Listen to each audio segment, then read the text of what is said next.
പ്രമേഹം ഒരു തീരാവിഷമമായി ബുദ്ധിമുട്ടുന്നവർക്ക് ഒരു ആശ്വാസ കേന്ദ്രമാണ് നെല്ലുവായ് എറൈസ് ആശുപത്രി.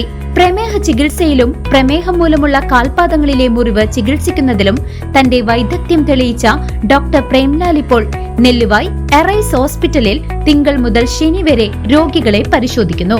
Arise medical centre, Devaki complex building, Nelluvai.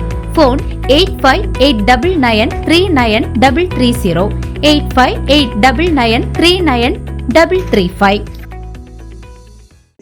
അമിതഭാരം കയറ്റിയ ടോറസുകളുടെ മരണപ്പാച്ചിൽ മൂലം മേപ്പാടം എളനാട് റോഡ് തകർന്ന് ഗർത്തങ്ങളായി മാറുന്നു. നിർമ്മാണത്തിലെ അപാകതയും ഉദ്യോഗസ്ഥ വീഴ്ചയും യാത്രാക്ലേശം രൂക്ഷമാക്കുന്നു. ചേലക്കര മേഖലയിലെ ക്വാറികളിൽ നിന്നും ക്രഷറുകളിൽ നിന്നും അമിതഭാരം കയറ്റിപ്പായുന്ന ടോറസ് ലോറികൾ മൂലം മേപ്പാടം എളനാട് റോഡ് പൂർണ്ണമായും തകർച്ചയുടെ വക്കിലെത്തി. പങ്ങാരപ്പള്ളിക്കും എളനാടിനുമിടയിലുള്ള 7 കിലോമീറ്റർ ദൂരത്തിനുള്ളിൽ 8 ഇടങ്ങളിലാണ് റോഡ് അപകടകരമായ രീതിയിൽ ഇടിഞ്ഞു താഴ്ന്ന വലിയ ഗർത്തങ്ങൾ രൂപപ്പെട്ടിരിക്കുന്നത്.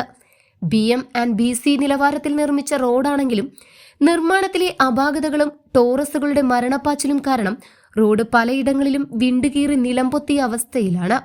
പനംകുറ്റി പൂളച്ചുവട് പാലത്തിന് സമീപം കളപ്പാറ, കാളിയ റോഡ്, തൃക്കണായ എന്നിവിടങ്ങളിലെ കുഴികൾ ഇരുചക്ര വാഹനങ്ങൾ അടക്കമുള്ള ചെറുവാഹനങ്ങളെ അപകടത്തിൽപ്പെടുത്തുന്നത് പതിവായിട്ടുണ്ട്.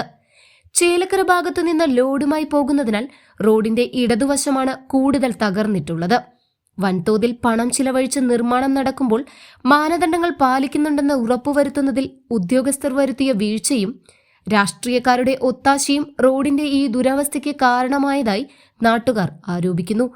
അമിതഭാരം കയറ്റിയുള്ള വാഹനങ്ങളുടെ ഓട്ടം നിയന്ത്രിച്ചില്ലെങ്കിൽ വൈകാതെ തന്നെ ഈ വഴിയുള്ള ഗതാഗതം പൂർണ്ണമായും തടസ്സപ്പെടുന്ന സാഹചര്യം നിലനിൽക്കുകയാണ്.